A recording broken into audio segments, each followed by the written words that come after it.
Yes breaking news చూస్తున్నాం. మాజీ MLA Peddi Sudarshan Reddy అంత్యక్రియల్లో కీలక పరిణామం చోటు చేసుకుంది.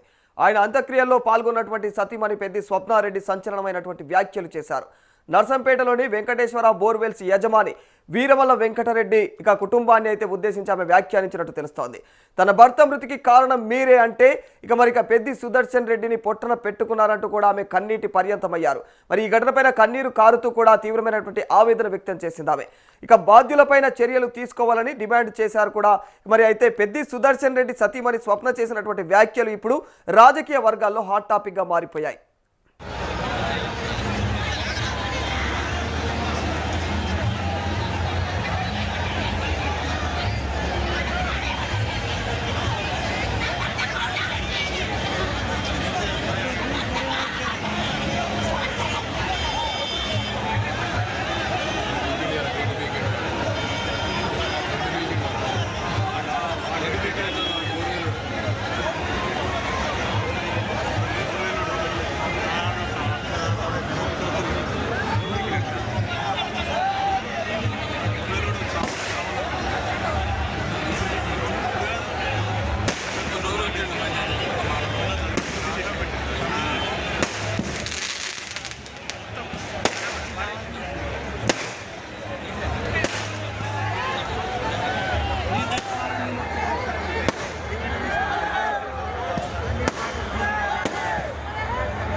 రైట్, మరి ఇదే అంశానికి సంబంధించి మరింత సమాచారం మా ప్రతినిధి ప్రభాకర్ అడిగి తెలుసుకుందాం.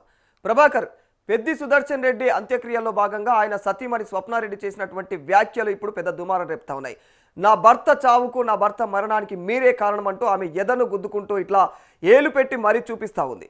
అసలు ఆయన మరణానికి ఎవరు కారణం? ఆమె మాటల్లో ఉన్నటువంటి ఆంతర్యం ఏంది ప్రభాకర్? రాధాకృష్ణ అయితే మాజీ ఎమ్మెల్యే పెద్ది సుదర్శన్ రెడ్డి అంత్యక్రియలో కూడా కీలక పరిణామమే చోటు చేసుకుందని చెప్పుకోవచ్చు. ఆయన అంత్యక్రియలో పాల్గొన్నటువంటి సతీమణి పెద్ది స్వప్నారెడ్డి సంచలన వ్యాఖ్యలు చేసినట్టుగా తెలుస్తా ఉన్నది. నర్సంపేటలోని వెంకటేశ్వర బోర్వెల్స్ యజమాని వీరమల్ల వెంకటరెడ్డి కుటుంబాన్ని ఉద్దేశించి తీవ్ర వ్యాఖ్యలు చేసినట్టుగా తెలుస్తా ఉంది. తన భర్త మృతికి కారణం వీరే అంటూ కూడా వేలు పెట్టి కూడా చూపిస్తున్నటువంటి నేపథ్యం కూడా చూస్తా ఉన్నాము. పెద్ది సుదర్శన్ రెడ్డిని పొట్టన పెట్టుకున్నారంటూ కూడా కన్నీటి పర్వతమైనటువంటి నేపథ్యం కనిపిస్తా ఉన్నది. అయితే ఈ ఘటనపై కూడా కన్నీరు కారుతూ తీవ్ర ఆవేదన వ్యక్తం చేసింది పెద్ది స్వప్నారెడ్డి. అయితే బాధ్యులపైన కూడా చర్యలు తీసుకోవాలని డిమాండ్ చేశారు.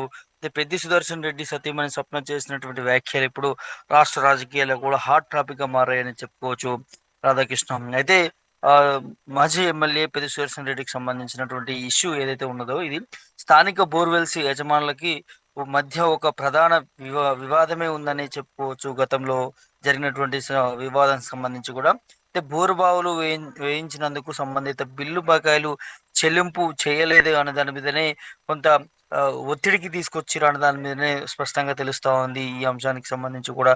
అయితే వివాదానికి ప్రధాన కారణం కూడా చూస్తే రాధాకృష్ణం ఏదైతే 2016-17 కాలంలో కూడా నరసింపేట నియోజకవర్గంలో పల్లె నిద్ర అదేవిధంగా ఇతర ప్రభుత్వ వ్యక్తిగత కార్యక్రమాల్లో దాదాపు 154 బోర్బావులను తవ్వించినట్టుగా తెలుస్తోంది పెద్ది సుదర్శన్ రెడ్డి గతంలో. అయితే ఈ బోర్లు వేసినందుకు గాను బోర్‌వెల్స్ నిర్వాహకులకి రావాల్సినటువంటి డబ్బులు దాదాపు 15,00,00,000 వరకు కూడా బిల్లుల సొమ్ము చెల్లించాల్సినటువంటి అవసరం ఉంది. అది ముంచేశారు అంటూ కూడా బకాయిలు ఇవ్వకుండా కాలయాపన చేశారనేది బోర్‌వెల్స్ యజమానులు బహిరంగంగానే ఆరోపణలు చేసినటువంటి నేపథ్యం గతంలో ఉంది. అయితే యజమానుల ఆవేదనలకు సంబంధించి కూడా అంటే ఎవరైతే బోర్‌వెల్స్ నడిపిస్తా ఉన్నారో వారు చేసినటువంటి ఆరోపణలు కూడా తమ సొంత డబ్బులు, అప్పులు తెచ్చి మరీ నియోజకవర్గ వ్యాప్తంగా కూడా బోర్లు వేశామని, కానీ అప్పటి అధికార బలంతో తమకు రావాల్సినటువంటి పైసలు ఇవ్వకుండా తీవ్రంగా నష్టపరిచారనే దాని మీద కూడా బోర్‌వెల్స్ యజమానులు ఆరోపిస్తున్నటువంటి నేపథ్యం చూసాము గతంలో.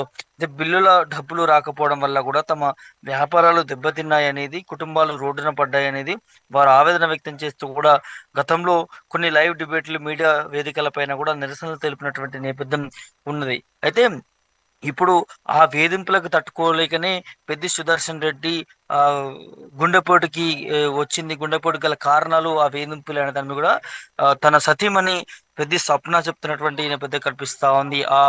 ఏదైతే అంత్యక్రియలో భాగంగా కూడా వారిని చూపిస్తూ కూడా ఆ వేలు పెట్టి చూపిస్తూ కూడా వీరి వల్లని పెద్ది సుదర్శన్ రెడ్డి గుండెపోటుకి రావడానికి కారణం అనే దాన్ని కూడా తన భర్త చనిపోవడానికి కారణం కూడా వీళ్ళే అంటూ కూడా వారిని చూపిస్తూ వాళ్ళ పేర్లు చెప్తూ కూడా ఆవేదన వెళ్ళగక్కినటువంటి పరిస్థితి కనిపించింది.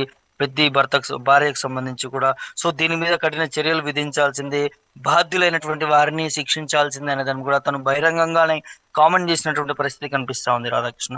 సో మరి నా భర్త కారణానికి మీరే కారణం అని చెప్పేసి ఆమె మాట్లాడినటువంటి వ్యాఖ్యలను పోలీసులు సీరియస్గా తీసుకొని దీనిపైన ఏమైనా యాక్షన్ తీసుకునే అవకాశం ఉందా? అంటే ఖచ్చితంగా లీగల్ గా వెళ్ళే అవకాశం అయితే కనిపిస్తా ఉంది బీఆర్ఎస్ పార్టీకి సంబంధించి. ఇందులో ఎవరైతే తన భార్యకి ఎవరైతే పెద్ద స్వప్న ఉన్నారో తను చేసినటువంటి ఈ కామెంట్స్ సంబంధించి కూడా అంత్యక్రియలు అయిపోయిన తర్వాత కూడా మరి బీఆర్ఎస్ నేతలకు సంబంధించి కూడా కంప్లైంట్ చేసే విధానంలో ముందుకు వెళ్ళే అవకాశం కూడా కనిపిస్తా ఉంది. పెద్ద భార్యకు సంబంధించి చేసిన కామెంట్స్ సంబంధించి కూడా. ఎందుకంటే ఆ వేధింపులకు గురవుతూనే తను తీవ్ర మనస్తాపానికి గురి చెందాడు. సో అదే ఆలోచన ఉంటూ కూడా తీవ్ర ఒత్తిడికి కూడా గురి చెందడం వల్లనే తీవ్ర రక్తపోటుకి గురయ్యాడు. అందుకే హార్ట్ అటాక్ వచ్చింది అనే దాన్ని కూడా ఆ పెద్ద సుదర్శన్ రెడ్డి భార్య భావిస్తుంది కాబట్టి, సో ఆ నేపథ్యంలో కూడా మరి బీఆర్ఎస్ కి సంబంధించినటువంటి వారు కంప్లైంట్ చేసేటటువంటి అవకాశం ఉన్నట్టుగా తెలుస్తా ఉన్నది. సో ఒకవేళ కంప్లైంట్ చేస్తేనే పోలీసులు దీనికి చర్యలు చేపడతారు అనేది స్పష్టంగా తెలుస్తా ఉన్నది. మరి కంప్లైంట్ చేస్తారా చేయరా ఏంటి అనే దాని కూడా అంటే ఆమె ఏ కోణంలో అన్నది అనే దాని కూడా ఆ, మరి అన్ని కోణంలో కూడా వారివి చూడాల్సినటువంటి అవసరం ఉంటుంది కాబట్టి. కానీ ఒకవైపు భర్తను పెట్టుకొని ఇంకోవైపు తను ఓపెన్ స్టేట్మెంట్ చేసి ఒకరి పేర్లు తీసుకుందంటే ఖచ్చితంగా దీని వెనకాల వాళ్ళ ప్రమేయం ఉందా లేదా అనేది తేల్చవలసినటువంటి అవసరం పోలీసులకు ఉంటుంది. అదేవిధంగా దీన్ని లీగల్ గా ముందుకు తీసుకోవాల్సినటువంటి అవసరం బీఆర్ఎస్ కి కావచ్చు, బీఆర్ఎస్ నాయకులకి ఉంటుంది అనేది ప్రధానంగా ఇక్కడ స్పష్టంగా తెలుస్తా ఉంది రాధాకృష్ణ. కానీ పెద్ద సుదర్శన్ రెడ్డి అంతిమ యాత్ర చూస్తుంటే కూడా రాధాకృష్ణ అంటే ఎంత మంది జనం వచ్చారు. పెద్దన్న నువ్వు రావాలి, మాకు ఉండాలి, నువ్వు చేసినటువంటి సేవలు మేము ఎప్పుడు కూడా మరవలేంది అంటూ కూడా ప్రతి ఒక్కరు వచ్చి మాట్లాడుతా ఉన్నారు. ప్రతి ఒక్కరు కూడా కనీటి పర్వతమైనటువంటి పరిస్థితి మనం చూస్తా ఉన్నాం. ఇటు వెహికల్స్ వెళ్ళే గారు కావచ్చు, బస్సులలో వెళ్ళే గారు కావచ్చు, అదేవిధంగా అటు ఇండ్ల నుంచి బిల్డింగ్స్ పై నుంచి కూడా చూస్తూ కూడా ఒక్కొక్కరు కంటతడి పెట్టుకుంటున్నటువంటి నేపథ్యం కూడా చూస్తా ఉన్నాం. నరసపేట అంతా కూడా జనసంద్రంతో నిండిపోయిందని చెప్పుకోవచ్చు. కన్నీటి వేడుకోలు చివరిసారి చూడడానికి కూడా పెద్ద ఎత్తున తెలంగాణ నుంచి కూడా ప్రజలు కదిలినటువంటి సందర్భం స్పష్టంగా కనిపిస్తా ఉంది. మరి ఉద్యమ నాయకుడు, ఉద్యమంలో కీలకంగా పనిచేసినటువంటి పెద్ది సుదర్శన్ రెడ్డి గుండెపోటు కారణాలు ఏంటి అనేది కూడా ఇప్పుడు తెలియాల్సినటువంటి అవసరం ఉందంటూ కూడా అభిమానులు, నాయకులు కూడా పెద్ద ఎత్తున ఆందోళన చేసేటటువంటి అవకాశాలు కూడా స్పష్టంగా కనిపిస్తా ఉన్నాయి రాధాకృష్ణ. సో మరి పెద్ది సుదర్శన్ రెడ్డి లాంటి ఉద్యమ నాయకుడు ఇక మరి నర్సంపేటలో ఇక నో మోర్, మరి అలాంటి వ్యక్తి అక్కడ నర్సంపేటలో ఇక లేడు కాబట్టి మరి నర్సంపేట రాజకీయాలను ఏ విధంగా ప్రభావితం చేసే అవకాశాలు ఉన్నాయి ఆయన మరణం? అంటే ఖచ్చితంగా ఇది బీఆర్ఎస్ పార్టీకి కోలుకోలేనటువంటి దెబ్బ అని చెప్పుకోవచ్చు రాధాకృష్ణ. ఎందుకంటే ఒకవేళ భవిష్యత్తులో 2028లో ఎన్నికలు వచ్చిన నేపథ్యం వస్తున్నాయి కాబట్టి అందులో ఇప్పుడు పెద్దిశ్వరసి రెడ్డి బతికి ఉంటే మాత్రం తను ఖచ్చితంగా ఎమ్మెల్యేగా గెలిచేవాడు. ఎమ్మెల్యేతో కూడా మినిస్టర్ హోదా కూడా తనకు దక్కేదని దాన్ని కూడా తన అభిమానులు అక్కడ ఉన్నటువంటి ప్రజలు మాట్లాడుకుంటున్న పరిస్థితి కనిపిస్తా ఉందంటే అంత పెద్ద పేరున్నటువంటి నాయకుడు పెద్ది సుదర్శన్ రెడ్డికి సంబంధించి అట్లాంటి నాయకుడు బీఆర్ఎస్ పార్టీకి లేడు అనే దాని మీద వార్త ఒక్కసారి కూడా వినడంతో నాయకులు, కార్యకర్తలు, బీఆర్ఎస్ నేతలు, అదేవిధంగా ప్రజలు కూడా తీసుకోలేనటువంటి పరిస్థితి కనిపిస్తా ఉంది. కాబట్టి పెద్ది సుదర్శన్ రెడ్డి నాయకుడు ఆ ఉమ్మడి వరంగల్ జిల్లాకి ఒక పట్టున్నటువంటి నేత. అదేవిధంగా ఇటు ప్రచారం ఎలా చేయాలో తెలుసు, ఎలా ఎన్నికల్లో పోటీ చేసి ఎలా గెలవాలో తెలుసు, క్యాడర్ని ఏ విధంగా ముందుకు నడిపించాలో తెలుసు, అందరినీ మమేకం చేస్తూ అందులో తను ముందుకు వెళ్తూ కూడా అటు బీఆర్ఎస్ క్యాడర్ని ఎప్పటికప్పుడు క్యాడర్ నేతల్లో కూడా ఉత్సాహాన్ని నింపుతూ కూడా మరి పార్టీని బలోపేతం, పార్టీని అక్కడ ముందుకు తీసుకెళ్లే ఒక కీలక నేతగా తను తన పాత్ర పోషించాడు ఇప్పటి వరకు కూడా. సో ఇక నుంచి కూడా మరి నర్సంపేట నియోజకవర్గం కావచ్చు, ఉమ్మడి వరంగల్ జిల్లాకు సంబంధించి కూడా ఒక బీఆర్ఎస్ పార్టీ ఒక పట్టైన నాయకుడిని కోల్పోతున్నటువంటి తరుణంలో ఇక మరి రానున్నటువంటి భవిష్యత్తులో ఎవరు వస్తారు అనే బలమైన క్యాడర్ని ఆడ ఎవరు తీర్చిదిద్దుతారో, ఆ క్యాడర్ని ఎవరికి ముందుకు దిశానిర్దేశం చేస్తూ తీసుకుపోతారు అనే దాన్ని కూడా మరి చూడాల్సినటువంటి అవసరం ఉంటుంది. అట్లాంటి పట్టున్నటువంటి నాయకుడు ఇక జీవితంలో రాలేడు, రాబోడు కూడా అనేది కూడా అక్కడ ఉన్నటువంటి అభిమానులు నాయకులు మాట్లాడుకుంటున్నటువంటి పరిస్థితి కనిపిస్తా ఉంది. ప్రస్తుతం అక్కడ దొంతి మాధవరెడ్డి కాంగ్రెస్ పార్టీ నుంచి ఎమ్మెల్యేగా ప్రాతినిధ్యం వహిస్తా ఉన్నారు. సో మరి అట్లాంటి బలమైన క్యాడర్ని, బలమైన లీడర్ని కూడా ఢీ కొట్టాలి అని అంటే ఖచ్చితంగా బలమైన నాయకుడు ఉండాల్సినటువంటి అవసరం ఉంటుంది. సో అక్కడ ఉన్నటువంటి కార్యకర్తలంతా కూడా ఒక దిక్కుతోచని స్థితిలో ఉన్నట్టుగానే స్పష్టంగా తెలుస్తా ఉన్నది. సో మరి ఏం జరుగుతుంది, ఏం జరగబోతుంది అనేది చెప్పలేం. కానీ మొత్తానికి నర్సంపేట నియోజకవర్గంలో బీఆర్ఎస్ క్యాడర్ ఒక మంచి నాయకుడిని, ప్రజానాయకుడిని కోల్పోయారనేది స్పష్టంగా తెలుస్తా ఉంది. Radhakrishna. Right, thank you Prabhakar. So ఇది ఓవరాల్గా పెద్ది సుదర్శన్ రెడ్డి మరణ వార్త అయితే ఇక నర్సంపేట నియోజకవర్గ వ్యాప్తంగా కూడా అయితే తీవ్రమైనటువంటి ఒక కన్నీటి పర్యంతాన్ని మిగిల్చిందని చెప్పుకోవాలి. అక్కడ అభిమానులు కావచ్చు, కార్యకర్తలు ఇప్పటికే కన్నీరు మున్నీరు అవుతా ఉన్నారు. ఇక ఇదే కోణంలో ఇప్పుడు ఆయన అంత్యక్రియల్లో భాగంగా ఇప్పుడు ప్రస్తుతం అయితే పెద్ది స్వప్న చేసినటువంటి వ్యాఖ్యలు ప్రస్తుతం తెలంగాణ రాజకీయాల్లో కూడా సంచలనంగా మారిపోయాయి. అసలు ఆమె ఎవరిని ఉద్దేశించి మాట్లాడింది, ఎందుకు అలా మాట్లాడింది అన్న కోణంలో అయితే తీవ్రమైనటువంటి ప్రశ్నలు తలెత్తుతా ఉన్నాయి. మరి ఆమె స్వప్న ఈ అంత్యక్రియల్లో భాగంగా ఆమె చేసినటువంటి వ్యాఖ్యలు అయితే ప్రస్తుతం ఉన్నటువంటి సిచ్యువేషన్లో ఇక కొన్ని పేర్లను కూడా పలుకుతూ ఆమె వ్యాఖ్యానించడం జరిగింది. అయితే బోర్వెల్ అధినేతలైనటువంటి ఇక మల్లు అనేటువంటి అంటే వెంకటరెడ్డి అనేటువంటి వ్యక్తులను ఆరోపిస్తూ వాళ్ళ కుటుంబాన్ని ఆరోపిస్తూ ఇక మరి బోర్వెల్ వ్యవహారంలో ఆ బిల్లుల చెల్లింపుల వ్యవహారంలో జరిగినటువంటి ఈ ఏవైతే అవకతవకలు ఉన్నాయో, వివాదాలు ఉన్నాయో, ఆ వివాదాల కారణంగానే ఈయన ఈ విధంగా అనారోగ్యానికి గురయ్యారు అన్న కోణంలో, పెద్ది సుదర్శన్ రెడ్డి అనారోగ్యానికి గురయ్యారు అన్న కోణంలో ఆమె మాట్లాడుతూ ఉంది. మొత్తానికి ఈ వ్యవహారంలో అయితే ఆమె మాట్లాడిన వ్యాఖ్యలు తీవ్ర దుమారమే రేపుతున్నాయి. ఇక మరి ఓవైపు తెలంగాణ వ్యాప్తంగా కూడా అంటే పెద్ది సుదర్శన్ రెడ్డికి సంబంధించి ఒకసారి మనం చూసుకున్నట్టయితే తెలంగాణ ఉద్యమంతో గుర్తింపు తెచ్చుకున్నటువంటి మాజీ ఎమ్మెల్యే పెద్ది సుదర్శన్ రెడ్డి రాజకీయ జీవితంలో ఎన్నో ఆసక్తికరమైనటువంటి విశేషాలు ఉన్నాయి.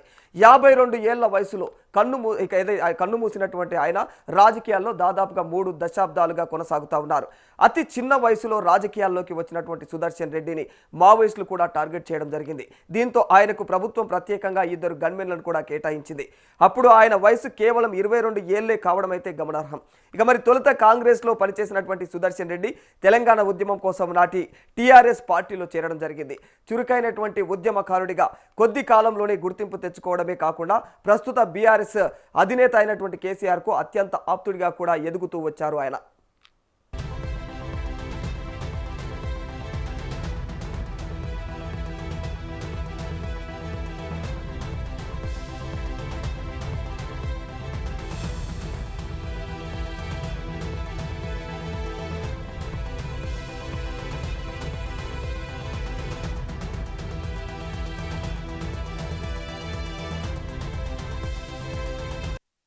తెలంగాణ ఉద్యమంతో రాష్ట్ర వ్యాప్తంగా గుర్తింపు తెచ్చుకున్నటువంటి సుదర్శన్ రెడ్డి వివాహం వెనుక కథ కూడా తీవ్రమైనటువంటి ఆసక్తిని రేపుతోంది.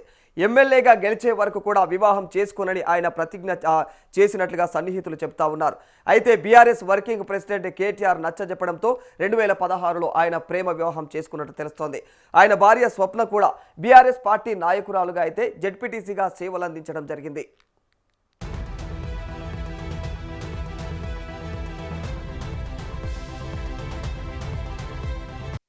ఉద్యమ తీవ్రతలో వ్యక్తిగత జీవితాన్ని పూర్తిగా పణంగా పెట్టినటువంటి పెద్ది సుదర్శన్ రెడ్డికి తెలంగాణ పోరాటంలోనే స్వప్న పరిచయమయ్యారు. ఉద్యమంలోనే సుదీర్ఘ కాలం కలిసి ప్రయాణించడంతో వారి పరిచయం కాస్త ప్రేమగా మారింది. ఆ తర్వాత వివాహంతో ఒకటవడం జరిగింది. అయితే ఎమ్మెల్యే అయ్యేంత వరకు కూడా పెళ్లి చేసుకోనని సుదర్శన్ రెడ్డి పంతం పట్టగా పార్టీ పెద్దలు కల్పించుకొని ఆయనకు వివాహం జరిపించడం విశేషంగా చెప్పుకుంటూ ఉంటారు.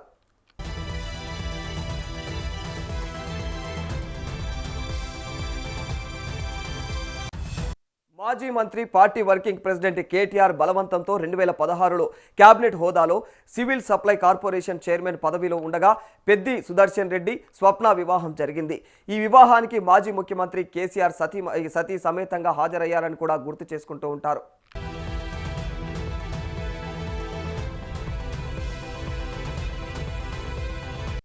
సీనియర్ నేతలు కడియం శ్రీహరి, కొండా మురళి వంటి ఎంతో మంది బీఆర్ఎస్లోకి వచ్చినా సరే ఇక మరి ఉమ్మడి వరంగల్ జిల్లా రాజకీయాల్లో మాజీ ఎమ్మెల్యే పెద్ది సుదర్శన్ రెడ్డి మాటనే అధినేత కేసీఆర్ పరిగణలోకి తీసుకునేవారని కూడా అంటూ ఉంటారు.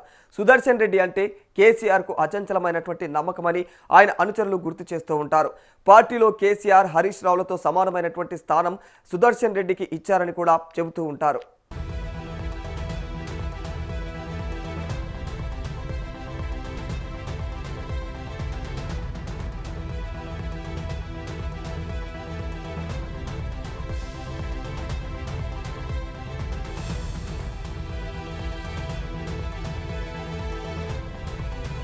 మరోవైపు తాను సరిగ్గా నమస్కారం పెట్టనని చాలామంది అనుకుంటారని, దాన్ని కొందరు అపార్థం చేసుకుంటున్నారని, తనను తప్పుగా అనుకుంటున్నారని కూడా చెప్పినటువంటి పెద్ది సుదర్శన్ రెడ్డి కానీ దాని వెనుక ఒక బాధ కూడా ఉందని తన మనసులోని మాటను బయట పెట్టడం జరిగింది.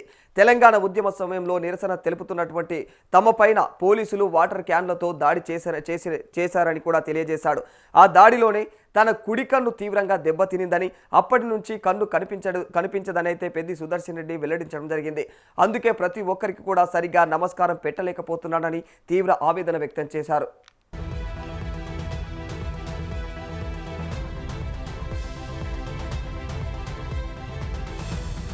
కేవలం రాజకీయం, ఉద్యమాలే కాకుండా మానవతా దృక్పథానికి కూడా పెద్ది సుదర్శన్ రెడ్డి నిలువెత్తు నిదర్శనమని చెబుతూ ఉంటారు. నిత్యం ప్రజా సమస్యలపైన పోరాడే ఆయన కరోనా మహమ్మారి విలయ తాండవం చేసినటువంటి కష్టకాలంలో ప్రజల ప్రాణాలను కాపాడేందుకు ముందుకు వచ్చిండు. ఇక మరి ప్రభుత్వ సహాయం కోసం కూడా ఎదురు చూడకుండా తన సొంత ఖర్చులతో నియోజకవర్గంలో ప్రత్యేకమైనటువంటి ఐసోలేషన్ కేంద్రాలను ఏర్పాటు చేసి బాధితులకు వైద్యం, భోజనం వసతులను కల్పించారు.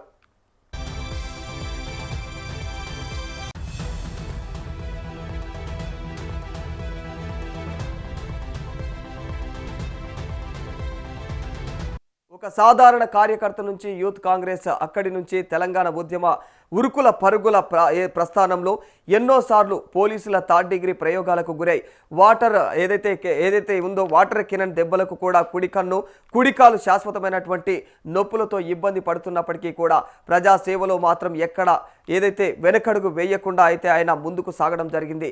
మరి ఏదైతే శాకాహారిగా ఎలాంటి దురలవాట్లు లేకుండా నిత్య కఠినమైనటువంటి వ్యాయామంతో క్రమశిక్షణ కలిగినటువంటి జీవితాన్ని గడుపుతూ కష్టకాలంలో పార్టీని వీడకుండా కేసీఆర్ వెన్నంటి నిలిచినటువంటి నమ్మకస్తుల జాబితాలో పెద్ది సుదర్శన్ రెడ్డి చరిత్రలో నిలిచిపోతారని ఆయన అభిమానులు కూడా చెబుతూ ఉంటారు.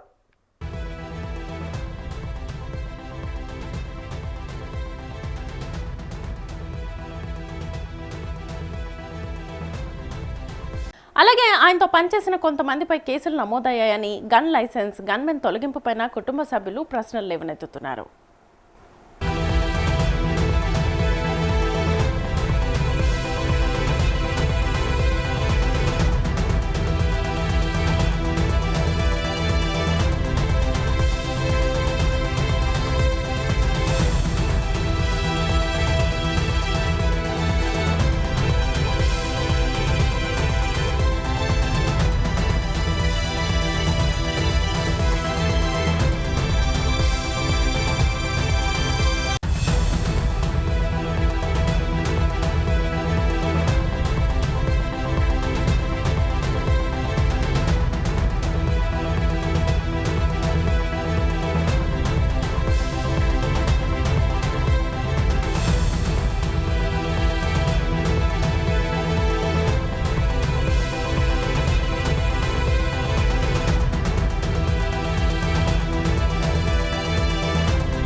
అయితే ఈ ఆరోపణలపై సంబంధిత ప్రభుత్వ శాఖలు లేదా దర్యాప్తు సంస్థలు అధికారికంగా స్పందించాల్సి ఉంది. కేసులకు సంబంధించిన వాస్తవాలు దర్యాప్తు మరియు న్యాయస్థానాల పరిశీలనలో తేలాల్సి ఉంది. పెద్ది సుదర్శన్ రెడ్డి చివరి మాటలు ఇప్పుడు చూద్దాం. మీ బిడ్డగా అసలు మాట ఒకటి చెప్పుదాం అనుకుంటున్నాను. నేను చాలా సార్లు నా ఫ్రెండ్స్ దగ్గర వాళ్ళు మాట్లాడతారు, ప్రెస్ ఫ్రెండ్స్ కూడా మాట్లాడతారు, నా ఆత్మీయులు కూడా మాట్లాడతారు. నేను నమస్కారం చక్కగా పెట్టినని అన్న, అక్క, చెల్లె నా మనసులో మాట ఇవాళ బయట పెడుతున్నా. నాకు ఒకటే కన్ను అవ్వపడుతుంది. ఉద్యమాల కాలంలో ఆనాటి పోలీసుల దెబ్బలకి వాటర్ కెనాల్తో కొడితే నా రైట్ కన్ను, నా కుడి కన్ను దెబ్బతిన్నది. నాకు కుడి కన్ను అసలుకి అవ్వపడదు. నన్ను ఎవ్వరు కూడా అపార్థం చేసుకుని చాలాసార్లు నన్ను మానసికంగా ఒత్తిడి కూడా నేను అయినా కూడా లక్ష్యం ఆనాడు తెలంగాణ కోసం చివరిదాకా కేసీఆర్ గారితో ఉందామనుకున్నా. ఇవాళ అవకాశం కేసీఆర్ గారు ఇచ్చింది కాబట్టి, ఇవాళ మీరు దయతలిచింది కాబట్టి నా ప్రయాణం ముందు పోతా ఉన్నది. నాకు ఆస్తి పాస్తులు లేవు. ఇవాళ నా మీద కుట్రలు జరుగుతా ఉన్నాయి. ఇద్దరు ఒకటే ఇల్లు, పెద్ద మనుషులు ఇద్దరు ఒకటే ఇల్లు, వేరుగాచి కొట్టలేమని వాళ్ళు 30 ఏళ్ళుగా 40 ఏళ్ళుగా ప్రత్యర్థులుగా ఉన్నోళ్ళు ఊళ్ళల్లో ప్రజలను వర్గాలుగా చీల్చి కొట్లాటలు పెట్టించి కేసులు పెట్టించి గొడవలు పెట్టించి ఇవాళ ఇద్దరు ఒకటే ఇల్లు అర్ధరాత్రి. ఇద్దరు మాజీ ఎమ్మెల్యేలు ఒకటే 2 నియోజకవర్గాలు పంచుకున్నారు. 2018లో కూడా పొత్తు పేరు మీద 2 నియోజకవర్గాలు పంచుకున్నారు. 2014 కూడా నన్ను దెబ్బతీసిల్లు. మీరే సాక్ష్యం. నేరుగాస్తే కొట్టలేమని, నాలాంటి మొండివాడు వాళ్ళకు ప్రమాదం అని, అవినీతి రహితుడిగా నాకున్న పేరు వాళ్ళు తట్టుకోలేక 2014లో కూడా ఇండిపెండెంట్ డ్రామా, ఇద్దరి డ్రామా అన్నాడు. 2018 అదే ఫార్మేట్లో వచ్చిల్లు, దెబ్బతిన్నారు. ఇలా నేను మిమ్మల్ని నమ్ముకున్నా. ఇవాళ కూడా అదే పద్ధతిలో ఇద్దరు ఒకటే ఇల్లు. నాకు మీరు తప్ప, నాకు వెనుక ముందు ఆస్తులు లేవు. నాకు ప్రజలే దిక్కు తప్ప, అక్కా చెల్లెలు అన్నదమ్ములు రైతులు తప్ప నాకు ఏమి లేదు. నాకు రాజకీయాలకు అతీతంగానే సేవ చేసిన నా కాళ్ళు చేతులు ఇరుగొట్టుకున్న ఎలక్షన్ మన ఉద్యమాల టైంలో నాకు బాడీ తీపులో పెడుతుంది. నేను వారానికి 2 సార్లు కాలు ఫిజియోథెరపీ చేసుకుంటే తప్ప కాలు నిలబడదు. నాకు కన్ను పోవడానికి ప్రధాన కారణం తెలంగాణ ఉద్యమ సందర్భం. నన్ను ఎవ్వరు కూడా అపార్థం చేసుకోవద్దని, నా ఆరోగ్య స్థితిని కూడా అందరూ అర్థం చేసుకోవాలని ఇవాళ మనసుల మాట మీ ముందు పెడుతూ ఇవాళ ముగిస్తున్నాను. జై తెలంగాణ.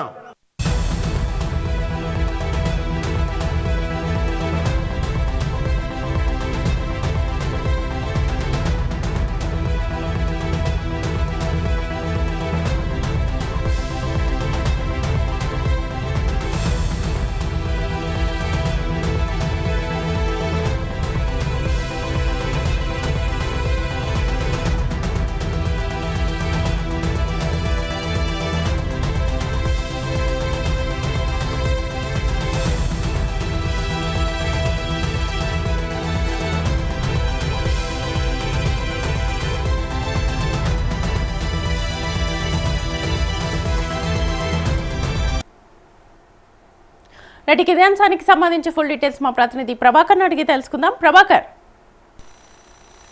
శ్వేత, ఈ పెద్ది సుదర్శన్ రెడ్డికి సంబంధించినటువంటి ఇష్యూ రాష్ట్రం అంతా కూడా చర్చనీయాంశంగా మారుతుందని చెప్పుకోవచ్చు. రాష్ట్ర రాజకీయాల్లో కూడా అయితే తనపై రాజకీయ ఒత్తిళ్లు, కేసుల ద్వారానే వేధింపులు జరిగాయనేది కుటుంబ సభ్యులు ఆరోపిస్తున్నారని తెలుస్తా ఉన్నది. అధికార వర్గాల నుంచి కూడా దీనిపై అధికారికంగా స్పందన రావాల్సి ఉన్నది. మరోవైపు ఈ వ్యవహారానికి సంబంధించినటువంటి కొన్ని అంశాలు ఇప్పటికే న్యాయస్థానాల పరిధిలో కూడా ఉన్నటువంటి పరిస్థితి కనిపిస్తా ఉంది. అంటే పెద్ది సుదర్శన్ రెడ్డి అస్వస్థతకి గురి కావడానికి కారణాలు చాలా కనిపిస్తా ఉన్నాయి. ముఖ్యంగా ఒత్తిడులు అనేది వచ్చాయి అనే దాని కూడా, రాజకీయంగా ఒత్తిడులు వచ్చాయనే దాని కూడా ప్రధానంగా తెలుస్తా ఉన్నది. అయితే ఒకప్పుడు ఉమ్మడి వరంగల్ జిల్లాలో బీఆర్ఎస్ కీలక నేతగా సివిల్ సప్లైస్ కార్పొరేషన్ మాజీ చైర్మన్ గా పనిచేసినటువంటి పెద్ది సుదర్శన్ రెడ్డి కూడా రాజకీయ జీవితంలో పలు ఉద్యమాల్లో కూడా తను పాల్గొన్నటువంటి నేపథ్యం కూడా మనం చూసాము. బీఆర్ఎస్ ప్రభుత్వ హయాంలో జరిగినట్లు ఆరోపణలు ఉన్న సివిల్ సప్లై టెండర్లు, అలాగే కస్తూర్బా గాంధీ బాలికల విశ్వవిద్యాలయాల బంకర్ బెడ్స్ కి సంబంధించి టెండర్లకు సంబంధించి కూడా హైకోర్టును ఆశ్రయించినటువంటి విషయం కూడా మనం చూసాము. అయితే ఆ పిటిషన్ల పైన కూడా న్యాయ ప్రక్రియ కొనసాగుతుంది అనే దాని మీద కూడా తెలుస్తా ఉంది. ఈ నేపథ్యంలోనే వ్యక్తిగత ఆర్థిక లావాదేవీలకు సంబంధించిన కూడా భూ వివాదం తెరపైకి వచ్చింది అనేది కొంత సమాచారం అయితే అందుతా ఉన్నది. వట్టెనాగులపల్లి భూముల వ్యవహారంలో కూడా తనపై ఒత్తిళ్లు పెరిగాయి అనే దానికి కూడా ఈ కేసుల్లో ఇరికిచ్చే ప్రయత్నాలు జరిగాయి అనేది పెద్ద కుటుంబం సభ్యులు వారందరూ కూడా ఆరోపిస్తున్నటువంటి పరిస్థితి మనం చూస్తా ఉన్నాము. అయితే ఆయనతో పనిచేసినటువంటి కొంతమంది పైన కూడా కేసులు నమోదయ్యాయి అనేది, గన్ లైసెన్స్, గన్మెన్లను కూడా తొలగించారనే దాని మీద కూడా కుటుంబ సభ్యులు ప్రశ్నించినటువంటి నేపథ్యం కూడా కనిపిస్తా ఉంది. అయితే ఈ ఆరోపణలపైన కూడా సంబంధిత ప్రభుత్వ శాఖలు లేదా దర్యాప్తు సంస్థలు కూడా అధికారికంగా స్పందించాల్సినటువంటి అవసరం ఉన్నది. కేసులకు సంబంధించినటువంటి వాస్తవాలను దర్యాప్తు మరియు న్యాయస్థానాల పరిశీలనలోనే తేలాల్సినటువంటి అవసరం ఉంటుంది. ఎప్పుడైతే ఆ, పెద్ది సుదర్శన్ రెడ్డి తను గుండెపోటుకి గురి కావడానికి కారణాలు తీవ్ర ఒత్తిళ్లు, గతంలో తను చేసినటువంటి దాంట్లో కేసులకు సంబంధించి కూడా తనని ఎన్నో రోజుల నుంచి కూడా బాధ పెడుతున్నాయి అనే దాని మీద కూడా తెలుస్తా ఉంది. వారి కుటుంబ సభ్యులు కూడా అదే మాట్లాడుతున్నటువంటి నేపథ్యం కనిపిస్తా ఉంది. సో గుండెపోటుకి రావడానికి గల ఎక్కువ ప్రెషర్ గా ఫీల్ అవ్వడం, అదే విధంగా పార్టీల నుంచి కూడా ఎక్కువ ఒత్తిళ్లు తీసుకురావడం, దాంతో పాటు గతంలో తన మీద జరిగినటువంటి కొన్ని కేసులకు సంబంధించి కూడా న్యాయపరమైనటువంటి చిక్కులు చివాట్లు ఎదుర్కోవడం, ఇవన్నీ కూడా గత వారం 10 రోజుల నుంచి కూడా పెద్ది సుదర్శన్ రెడ్డి కొంత ఇబ్బందికి గురయ్యాడు అనే దాని కూడా తెలుస్తా ఉంది. సో కుటుంబ సభ్యులకు చెప్పలేక, ఇటు బయట చెప్పుకోలేక కూడా తనలో తనే ఆవేదనకు గురయ్యాడు అనే దాని కూడా కొంత దీనికి సంబంధించి కూడా సమాచారం అయితే అందుతా ఉన్నది. సో దీనికి సంబంధించి కూడా కుటుంబ సభ్యులు కూడా ప్రశ్నలు లేవనెత్తుతా ఉన్నారు. తను ఇట్లాంటి పరిస్థితికి రావడానికి గల కారణాలు, తన వ్యవహార శైలి కావచ్చు, గత 10-15 రోజుల నుంచి కూడా తను పడుతున్నటువంటి ఇబ్బందులు కావచ్చు, వాటన్నింటిలో కూడా వారందరూ ప్రశ్నిస్తున్నటువంటి నేపథ్యం కనిపిస్తా ఉన్నది. సో మరి చూడాలి, ప్రస్తుతానికి మాత్రం పెద్ది సుదర్శన్ రెడ్డి మరి కోమాలో ఉన్నట్టుగా తెలుస్తా ఉన్నది. 72 గంటలు దాటితే తప్ప తన ఆరోగ్య పరిస్థితి ఒక నిలకడగా రాని పరిస్థితి కనిపిస్తా ఉన్నట్టుగా తెలుస్తా ఉంది. ఇప్పటికే బాడీలో ఉన్నటువంటి పార్ట్స్ అన్ని కూడా, లివర్ కావచ్చు, గుండె కావచ్చు, వివిధ పార్ట్స్ అన్ని కూడా కొంత ఇప్పుడు క్షీణిస్తా ఉన్నాయి అనే దాని మీద కూడా తెలుస్తా ఉంది. కొంతగా తన బ్రెయిన్ కి సంబంధించి కూడా సర్క్యులేషన్ సరిగా లేదు, బ్రెయిన్ ఫంక్షనింగ్ సపోర్ట్ చేయట్లేదు అనే దాని మీద కూడా తెలుస్తా ఉన్నది. సో మరి తను బ్రతుకుతాడా లేకపోతే ఏం జరుగుతుంది అనే దాని మీద కూడా ఈ సంఘటనకు సంబంధించి కూడా కొంత ఉత్కంఠ నెలకొందని చెప్పుకోవచ్చు. రాష్ట్ర వ్యాప్తంగా కూడా పెద్ది సుదర్శన్ బ్రతకాలి అంటూ కూడా ఇటు ప్రజలు, కార్యకర్తలు, నాయకులు, దాంతో పాటు బీఆర్ఎస్ పార్టీ కీలక నేతలు అందరూ కూడా పోరాటం చేస్తా ఉన్నారు. ఇటు వివిధ రాజకీయ నాయకులు కూడా నిన్న మంత్రి సీతక్క వెళ్ళడము, పొంగులేటి శ్రీనివాస్ రెడ్డి వెళ్ళడము, ఇటు రాజేందర్ వెళ్ళడం, వాళ్ళ కల్వకుట్ల కవిత కూడా వెళ్తున్నట్టుగా తెలుస్తుంది. ఇట్లా పలువురు రాజకీయ నాయకులు కూడా యశోద హాస్పిటల్కి వెళ్తున్నారు. వెళ్ళి డాక్టర్స్ ని అడిగి తెలుసుకుంటున్నారు. ఆరోగ్య పరిస్థితి పైన కూడా ఆరాధిస్తున్నట్టుగా తెలుస్తా ఉన్నది. సో అందరూ కూడా పెద్ది సుదర్శన్ రెడ్డి బ్రతకాలి అనే దాన్ని కూడా చూస్తున్నటువంటి పరిస్థితి కూడా కనిపిస్తా ఉన్నది. ఎందుకంటే తన ఉద్యమ సమయంలోనే కేసీఆర్ కు వెన్నుదండుగా ఉండి ఉద్యమంలో పాల్గొన్నటువంటి నేత, ఉమ్మడి వరంగల్ జిల్లాలోనే తనదైనటువంటి ఒక పేరును సంపాదించినటువంటి నేతగా చూస్తూ ఉంటాం. ఉద్యమ సమయంలో కూడా పెద్ది సుదర్శన్ రెడ్డి తెలంగాణ వస్తేనే నేను పెళ్లి చేసుకుంటానని ఒక శపథం తను పట్టడం కూడా, దాంతో పాటు వచ్చిన తర్వాత కేసీఆర్ వారికి పెళ్లి చేయడము అట్లాంటివి మనం చూసాం. సో ఒక కమిట్మెంట్ ఉన్నటువంటి నాయకుడిగా చూస్తూ ఉంటారు పెద్ది సుదర్శన్ రెడ్డికి సంబంధించి కూడా. సో మరి చూడాలి, తన ఆరోగ్య పరిస్థితి ప్రస్తుతం మాత్రం కొంత విషమంగానే ఉన్నట్టుగా తెలుస్తా ఉన్నది. సో తను ఈ సంఘటనకి గురి కావడానికి గల కారణాలు కూడా తీవ్ర ఒత్తిళ్లు, అదేవిధంగా గత ప్రభుత్వంలో జరిగినటువంటి కొన్ని సంఘటనలకు సంబంధించి దీనికి ఈ సంఘటన జరిగి ఉంటుంది అనే దాని మీద కుటుంబ సభ్యులు భావిస్తున్నట్టుగా తెలుస్తా ఉంది. Shweta, right, thank you Prabhakar. So మొత్తానికైతే పెద్ది సుదర్శన్ రెడ్డి ఆరోగ్యం మీద ప్రస్తుతం ఇప్పుడు ఆరోగ్య పరిస్థితి మీద తీవ్ర చర్చ జరుగుతుంది. అయితే గుండె పోటు ఎందుకు వచ్చింది అనే విషయం మీద ప్రస్తుతం దీని చుట్టే వివాదాలు నెలకొన్నాయి.